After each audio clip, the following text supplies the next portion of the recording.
अस्सलाम वालेकुम वीवर्स, अल्लाहुम्मा सल्ली अला मुहम्मद व आलि मुहम्मद। Welcome to my channel. आज की जो वीडियो है इसका मौक़िफ़ लॉ एजुकेशन स्किल्स के हवाले से मोस्ट इंपॉर्टेंट है। और ये जो है माइनर जो है ना वो डॉटर्स कस्टडी के हवाले से है, यानी कि जो छोटी बेटी बिल्कुल होती नाबालग की कस्टडी के हवाले से एक वालिद ने दरख्वास्त की। और इसका जजमेंट नंबर्स और अहम जो फैक्ट्स मैं इस वीडियो में शेयर करना चाहूँगा ताकि मुस्तकबिल में आपके सामने इस तरह केसेस आते हैं और आप इसका बेहतर फेस कर सकें। चलें इस केस के फैक्ट को देखते हैं। फैक्ट्स नंबर 1, इसका पस मंज़र कुछ इस तरह है कि वालिद ने अपनी नाबालग बेटी की तहवील यानी कस्टडी हासिल करने के लिए मुकदमा दायर किया। वालिद बच्ची की पैदाइश से लेकर आज तक कभी ना मिला और बैरून मुल्क में वो मकीम रहा। मुकदमा भी इसने किसी वकील या अटारनी के ज़रिए फ़ाइल किया, ख़ुद अदालत में हाज़िर ना हुआ। बच्ची माँ के पास रह रही थी। माँ इसकी परवरिश, तलीम और कफ़ालत बखूबी कर रही थी। वालिद ने कोई ऐसा सबूत पेश ना किया जिससे ज़ाहिर हो कि वह बच्ची की परवरिश और देखभाल के काबिल या मुस्तहिक है। पॉइंट नंबर 2, कानूनी सवालात जो इश्यूज़ बने इस केस में ना। पॉइंट नंबर 1, ये सवाल नंबर 1, क्या माँ की दूसरी शादी बज़ाते ख़ुद उसे तहवील से महरूम कर देती है? पॉइंट नंबर 2, क्या सिर्फ वालिद के कुदरती सरपरस्त यानी नेचुरल गार्डियन होने की वजह से इसकी बुनियाद पर उसे तहवील मिल सकती है, यानी कस्टडी का हक़ मिल सकता है? पॉइंट नंबर 3, मोस्ट इम्पॉर्टेंट, अगर वालिद ने कभी बच्चे की ज़िम्मेदारी नहीं उठाई और मुसलसल गैर मौजूद रहा तो क्या उसका दावा मजबूत है? पॉइंट नंबर 4, अदालत को किसी मेयार पर फैसला करना चाहिए, माँ या बाप के हकूक़ या बच्चे की भलाई, जो भी इसमें देखना है, इसमें मोस्ट इंपॉर्टेंट फैक्ट होगा इन चारों में। अब इसमें जो वेलफेयर ऑफ माइनर है, इसमें पॉइंट नंबर 3 देखा गया, फैसला किया गया, जो होल्डिंग हुआ कि अदालत उज़्मा ने करार दिया कि माँ की दूसरी शादी बज़ाते ख़ुद उसे तहवील से महरूम नहीं करती। बच्चे की तहवील का फ़ैसला हमेशा बच्चे की भलाई और फलाह को मद्देनज़र रख कर किया जाएगा, ना कि वालिदैन के महज हकूक़ पर।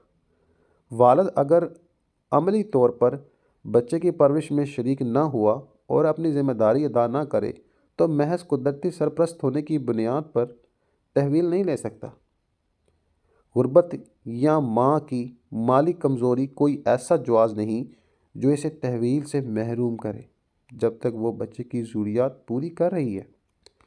तहवील के अहकाम हतमी नहीं होते, अगर हालात बदल जाएँ तो दोबारा नज़रसानी इस पर की जा सकती है।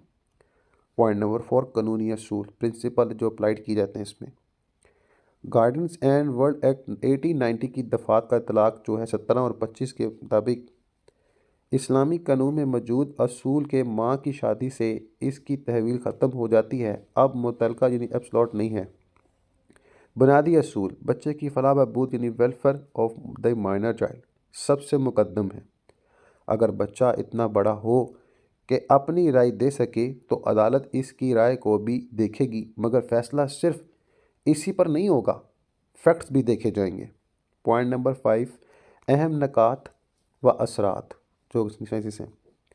ये फ़ैसला सिर्फ वाज़ह करता है ये फ़ैसला वाज़ह करता है कि माँ के दोबारा शादी करने पर इसके ख़िलाफ़ कोई तासुब नहीं रखा जाता, ना रखा जाएगा। अदालत अब ज़्यादा ज़ोर बच्चे की अमली भलाई पर देगी, ना कि सिर्फ वालिदैन की कानूनी अनावियन पर। वालिदैन दोनों को अपनी ज़िम्मेदारी निभाने की अमली शहादत देना होंगे, यानी जो भी वालिदैन हैं कि वालिद साहब जनाब आला क्योंकि वली होते हैं, ख़र्चा ना नफ़का देगा और बच्चे की मुस्तकिल अनासत के बावजूद जनाब आला कस्टडी के हवाले से मोहम्मद को सर अंजाम देगा। अगर मुस्तकबिल में हालात बदले, मसला माँ या बाप के हालात, नई शादी, बच्चों की ख्वाहिश वगैरह, तो अदालत तहवील के फ़ैसले को दोबारा देख सकती है। तो ये जजमेंट नंबर थी PLD 2025 SC 541। यहाँ पर मैं एक चीज़ जो है ना आपके ज़हन नशीं करना चाहता हूँ कि देखिए सम ऑफ टाइम ऐसा होता है कि वालिद परदेश में होता है, अगर उसके घर औलाद होती है या बीवी के साथ ताल्लुकात अच्छे नहीं होते या उसकी बीवी किसी और मर्द के साथ ताल्लुकात बना लेती है, उसकी गैर मौजूदगी में खुला ले लेती है या खुले के बगैर ताल्लुक़ बना लेती है, तो खुला भी जो अदालत के साथ जायज़ होता है उसमें मुतलका जो यूनियन कौंसिल होती है उसको अलर्ट किया जाता है। क्योंकि मैंने अक्सर हाल ही में ये केसेस देखे हैं कि माँ जनाब यारा किसी और मर्द के साथ सेटल है, उसका पहला ख़ामद बाहिर है, तो वो जो है ख़ामद से चोरी खुला लेकर दूसरे के साथ निकाह भी करना चाहती है।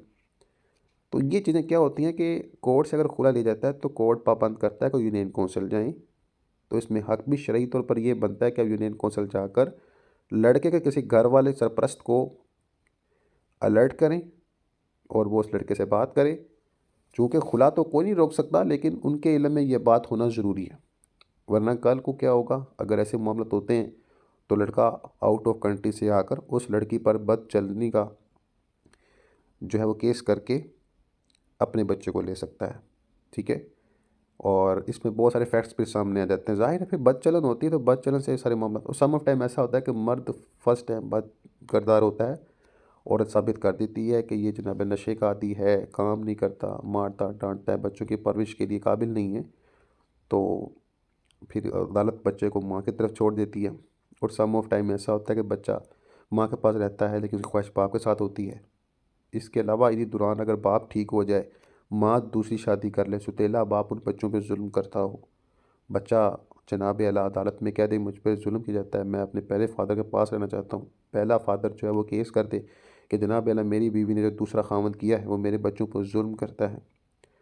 तो अगर वो जुल्म साबित हो जाता है तो फिर क्या है कि अदालत फिर जो है बाप को उसकी कस्टडी दे सकती है, वो फिर अपने बाप के पास जा सकते हैं।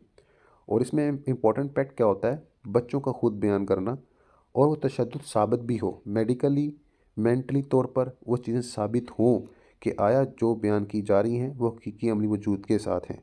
हाँ, अगर औरत दूसरी शादी करे या खुला शर्त पे ले ले के बच्चा और सामान छोड़ती है, बच्चा और निकाह छोड़ती है या कुछ लेना चाहती है, तो कुरान में सूरह निसा में है कि अगर जो औरत तुम्हारे साथ नहीं रहना चाहती तो उसमें से माल में से कुछ देना चाहो तो दे दो, और अगर वो कुछ आपको देर के अपनी जान छुड़ाना चाहती है तो ले लो, उसे छोड़ दो, इसे ज़बरदस्ती बांध के ना रखो।